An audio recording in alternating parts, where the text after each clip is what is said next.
मात्र 15 वर्ष पहले मैं भी एक ऐसा व्यक्ति था जिसे गांधी परिवार और सेकुलरिज्म से कोई समस्या नहीं थी। मगर मगर इन 15 वर्षों में विभिन्न माध्यमों से मुझे कुछ ऐसे सत्य पता चले जो हैरान करने वाले थे।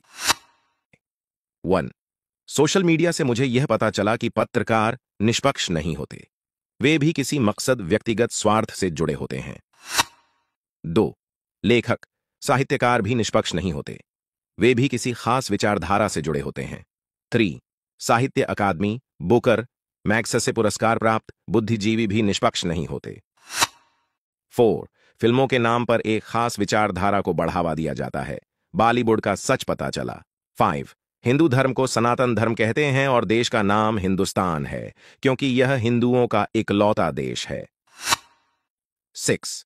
हिंदू शब्द सिंधु से नहीं, ईरानियों द्वारा एस्कोहा बोलने से नहीं आया, बल्कि हिंदू शब्द ऋग्वेद में लाखों वर्ष पूर्व से ही वर्णित था। 7. जातिवाद, बाल विवाह, पर्दा प्रथा हजारों वर्ष पूर्व सनातनी नहीं, बल्कि मुगलों के आगमन से उपजी कुव्यवस्था थी जिसे अंग्रेजों ने सनातन से जोड़कर हिंदुओं को बांटा, उसे लिखित इतिहास बनाया। 8. किसी समय भारतीय संस्कृति और सनातन धर्म पूरे विश्व में फैला था। 9.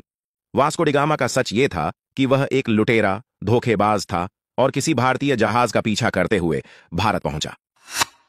बाबर, हुमायूं, अकबर, औरंगजेब, टीपू सुल्तान सहित सभी मुगल शासक क्रूर, हत्यारे, इस्लाम के प्रसारक और हिंदुओं का नरसंहारक थे, यह सच पता चला।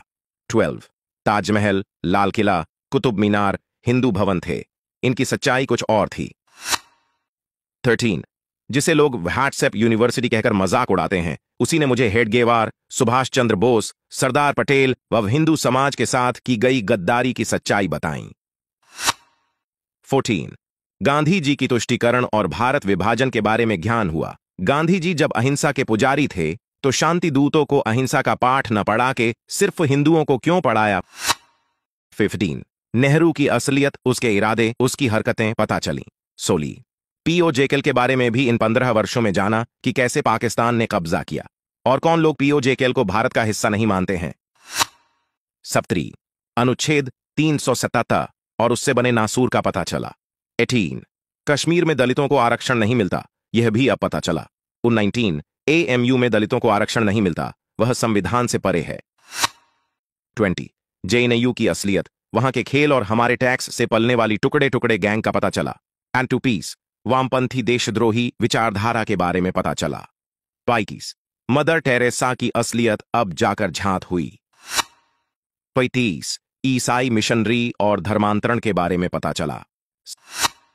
पर्दा प्रथा गलत है, कुरीति है, पर्दा प्रथा महिलाओं को गुलाम बनाता है, यह तो पढ़ाया गया, लेकिन बुर्का, हिजाब हलाला और 3 तलाक जरूरी है, यह नहीं पढ़ाया गया। 23. अब मुझे पता चला कि धिम्मी, काफिर, मुशरिक, शिर्क, जिहाद, क्रूसेड जैसे शब्द हिंदुओं के लिए क्या संदेश रखते हैं। 27. सच बताऊं, गजवा ए हिंद के बारे में पता भी नहीं था, कभी नाम भी नहीं सुना था, यह सब इन 15 वर्षों में पता चला। स्टॉकहोम सिंड्रोम और लव जिहाद का पता चला। 28. सेकुलरिज्म की असलियत अब पता चली। मानवाधिकार, बॉलीवुड, बड़ी बिंदी गैंग, लुटियंस जोन, इन सबके लिए तो हिंदू एक चारा था। 29. हिंदू पर्सनल लॉ और मुस्लिम पर्सनल लॉ अलग हैं, यह भी सोशल मीडिया ने ही बताया। नेहरू ने हिंदू पर्सनल लॉ को समाप्त कर दिया, लेकिन मुस्लिम पर्सनल लॉ को रहने दिया। 30. भारतीय इतिहास के नाम पर हमें झूठा इतिहास पढ़ाया गया, जिन मुगलों ने हमें लूटा, हम पर अत्याचार किया, उन्हें महान बताया गया। यदि कोई बाहरी व्यक्ति आपके घर पर कब्जा करे, लूटे, अत्याचार करे, वह महान और लुटने वाला लुटेरा कैसे हो सकता है। 81. इतना सब पता चलने के बाद भी और मोदी जी के महान नेतृत्व के बाद भी केवल 30% हिंदू ही समझ पाए, बाकी वैसे ही हैं। 32. यहां तक कि न्यायमूर्ति कहे जाने वाले न्यायाधीश तक निष्पक्ष नहीं होते, कुछ विचारधारा से, कुछ डर के कारण न्याय नहीं कर सकते। 33. अभिव्यक्ति की आजादी और सही इतिहास, जिसे दफन कर दिया गया था, वह अब धरती फाड़कर बाहर आ रहा है, पर पहले लिखा इतिहास सारा झूठ का पुलंदा था। 34. सभी राजनीतिक पार्टियों की वास्तविक हकीकत और उनका एजेंडा पता चला।